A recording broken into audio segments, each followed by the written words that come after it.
Hi friends, Siragadikka ஆசை சீரியலில் today எபிசோடில் பார்த்தீங்கன்னா நம்ம மனோஜ் இருந்துட்டு சொன்னதே சொல்லிட்டு இருக்காங்க. அதனால டென்ஷன் ஆகி நம்ம ரவி அடுத்து தான் முத்து எல்லாம் பார்த்தீங்கன்னா மனோஜை போட்டு அடி அடின்னு அடிக்கிறாங்க. அண்ணாமலை எல்லாருமே தடுக்கிறாங்க. நான் கேட்குறேன், கொஞ்சம் பொறுமையே இரு. ஆமாம், சந்தோஷ் சார் உனக்கு கால் பண்ணாங்களா? ஆமாப்பா, ஃபேமிலியாக நடிக்கணும்னு சொல்லி கால் பண்ணாரு அப்படின்னு சொல்லிட்டு முத்து முத்துக்கிட்ட சொன்னதா சொல்கிறாரு. அதுக்கு அடுத்து தான் பார்த்தீங்கன்னா சரி, அவர் பணம் கொடுக்கறதா சொன்னார். ஆனால் நான் தான் எல்லாம் நடித்து முடிச்சதுக்கப்புறமா பணம் தரலான்னு சொல்லி முடிவெடுத்துட்டேன் அப்படின்ற மாதிரி சொல்லிடுறாங்க. ஏன் அவர் பணம் கொடுத்த விஷயத்த எங்கள் யாருக்கிட்டேயும் சொல்லலை, நடித்து முடிச்சதுக்கப்புறமா கொடுக்கலான் இருந்தப்பா அப்படின்ற மாதிரி சொல்லிடுறாங்க. அண்ணாமலையே டென்ஷன் ஆகி அவரை அடிக்கிறதுக்காக போகிறாங்க. எல்லாருமே சேர்ந்து தடுக்கிறாங்க. அப்பா, இவன் நம்மக்கிட்ட எந்த ஒரு உண்மையும் சொல்ல வேண்டாம், நமக்கு கொடுக்க வேண்டிய பணத்தை கொடுக்க சொல்லுங்க அப்படின்ற மாதிரி சொல்லிடுறாங்க. அதுக்கடுத்ததான் ரோகிணியா எல்லாருக்குமே ஆளுக்கு 25,000 கொடுத்துட்றாங்க. அதுக்கு அடுத்து தான் பார்த்திங்கன்னா விஜயாவுக்கு 15,000 தான் கொடுக்கணும் அப்படின்ற மாதிரி சொல்கிறாங்க. ஏன்னா ஆல்ரெடி நைட்டே அவங்களுக்கு 10,000 ரூபாய் கொடுத்துட்டேன் அப்படின்ற மாதிரி சொல்கிறாங்க.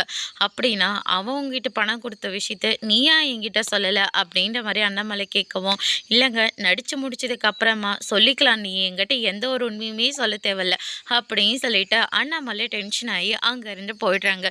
நீ ஏண்டா, நீ உன்னோட காசுலேருந்து 10,000 ரூபாய் தரதா தான் நீ என்கிட்ட சொல்லி கொடுத்த, ஆனால் நீ என்னவே சேர்த்து ஏமாத்திட்டல அப்படின்னு சொல்லிட்டு விஜயை பார்த்தீங்கன்னா மனோஜை போட்ட அடி அடின்னு அடிச்சுட்டு அங்கேருந்து போகிறாங்க.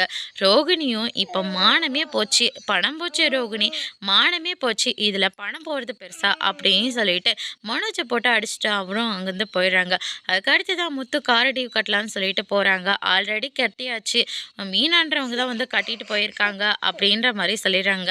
என்னோட மனைவி தான், ஏங்க நீங்கள் என்ன பண்ணுறீங்க, நீ எதுக்காக பணம் கட்டுற, அதை நடிச்சதுக்காக 25,000 ரூபாய் பணம் வந்துச்சுல்ல, அதனால தான் நம்ம ஆளுங்க என்ன பண்ணுவாங்க, கடன் கலைஞ்சா போதும், அதுவே பெரு சொத்து தானேங்க, நமக்கு தேவையானதை நம்ம அப்புறமா பார்த்துக்கலாம் அப்படின்னு சொல்லிட்டு மீனா சொல்லிடுறாங்க. அதே மாதிரி செல்வம் அண்ணாமலை கூட்டிகிட்டு கார்டி கட்டலான்னு சொல்லிட்டு வராங்க.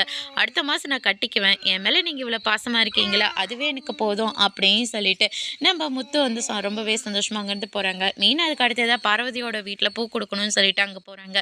நீங்கள் சாமிக்கு அலங்காரணமாக பண்ணிட்டு போயிடுமா, அச்சச்சோ மழை வர மாதிரி இருக்கே, நானே போய் மேலே துணி எடுத்து போட்டு வரேன், அப்படியே மடிச்சு வச்சுட்டு வந்துடுறேன் அப்படின்ற மாதிரி விஜயை சொல்கிறாங்க.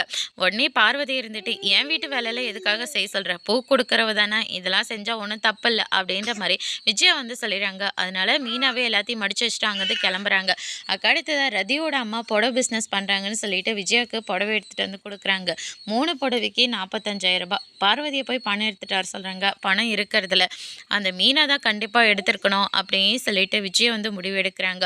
அதோடு இன்னைக்கான எபிசோட் முடிச்சிருக்காங்க.